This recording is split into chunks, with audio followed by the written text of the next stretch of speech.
Hello everyone, it's that college football guy here with a quick video. This is actually a little follow-up for the one from yesterday. Folks, I lived in Vegas for 40 years. Las Vegas, Nevada for 40 years. I watched the birth of the Mountain West Conference, and I still root for a lot of the teams there. But the one thing about doing this is I didn't want to appear to be partial.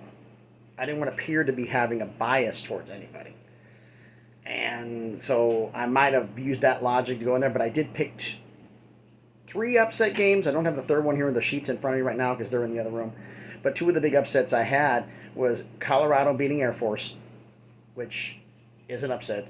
And the bigger of the two upsets is Arizona beating San Diego State. I mean, part of me was thinking these two Mountain West teams are going to trounce these guys. San Diego State's going to beat the brakes off Arizona.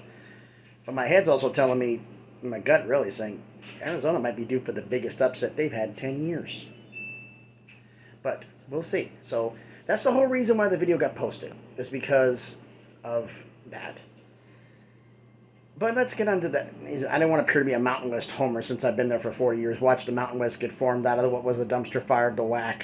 I didn't want to appear to have a home bias, so that's what that's all about. So I just wanted to bring that up real quick before I get into the main topic here, which is, holy smokes, if the reports are true, that Kevin Warren spoke to Real Sports HBO, if it's true that the Big Ten wants to go to 20 teams, which is in line with what I thought, because I think the SEC is going to go to 19. That's as big as they're going to get, is 19. Maybe 20, but I think 19 is about as big as they're going to get. Hence the reason to do the 3-6 format, because 19 scheduling works for it. And I'll do that in another video. But 20 teams, I said, oh, they're going to take the 4 teams. They're going to take Cal, Stanford, Oregon, and Washington. Who says they're taking 4 from there? You ever thought they may want Virginia, North Carolina, or Pitt, 2 of those 3 schools from the ACC, to expand the eastern boundary? Why do they have to take 4 from the West? They could only take 2. But with a 7-year deal, this could be the fact it could be short term. They may do 4 now, and then if they choose to go no divisions, they might add 2 in 2022, make 22 teams. 7 years would be about the time just before the ACC deal dies. So they may just take a couple teams then, because it'd be a sweet scheduling deal. Like, for those who don't know what I'm talking about, if you don't go divisions, like the SEC went 16 teams. Actually, the ACC right now is on a 14-team schedule, which is for no divisions, which is 3, basically the rule is a 3-5, which is basically, what is a 14-team conference, okay? It's you and 13 opponents. So you have 3 guaranteed rivals a year. That cuts that down to 10 teams, 5 one year, 5 the other. Easy. The SEC, I believe, is doing the 3-6, which is a 16-team conference. That's you and 15 opponents, 3 guaranteed rivals, cuts it to 12, 6 one year, 6 the other. If you go to 19, that's you and 18 opponents. That's 3 rivals a year, cuts that list to 15, 5, 5, 5. You can do an 8-game traditional SEC schedule, have that happen, and go have faced everybody every 3 years, everybody visits your stadium every 6. The next evolution up would be 22 with no divisions.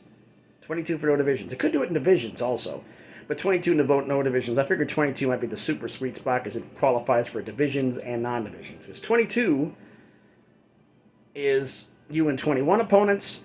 You face 3 guaranteed rivals, cuts at 18. So instead of facing 5 teams a year for 3 years, you face 6 teams a year for 3 years. 9-game conference schedule. I don't think anybody's getting any bigger than 22 because the numbers for the money just doesn't make any sense. I mean, it could make sense in 10 to 15 years, but right now, I just don't see it. But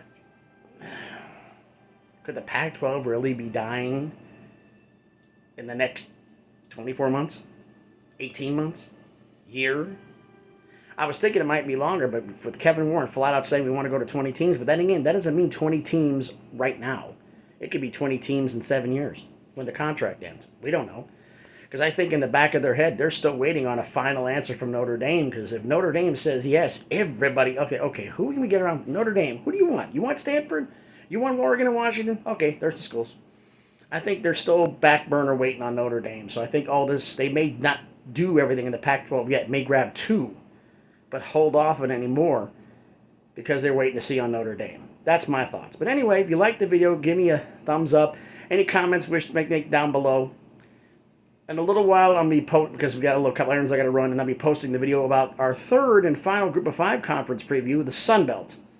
That's going to be going up today. Hopefully, I've already pissed quite a few people off with the upset predictions for the American. I pissed people off for the upset predictions in the Mountain West. Are there going to be more upsets in the Sun Belt?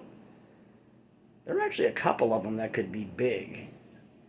But for some people, they may not be an upset. But anyway, if you like, I said, like, comment. If you liked all the videos, subscribe to the channel. You know, so you can get this thing to grow some more. And as always, everyone, please be good to each other.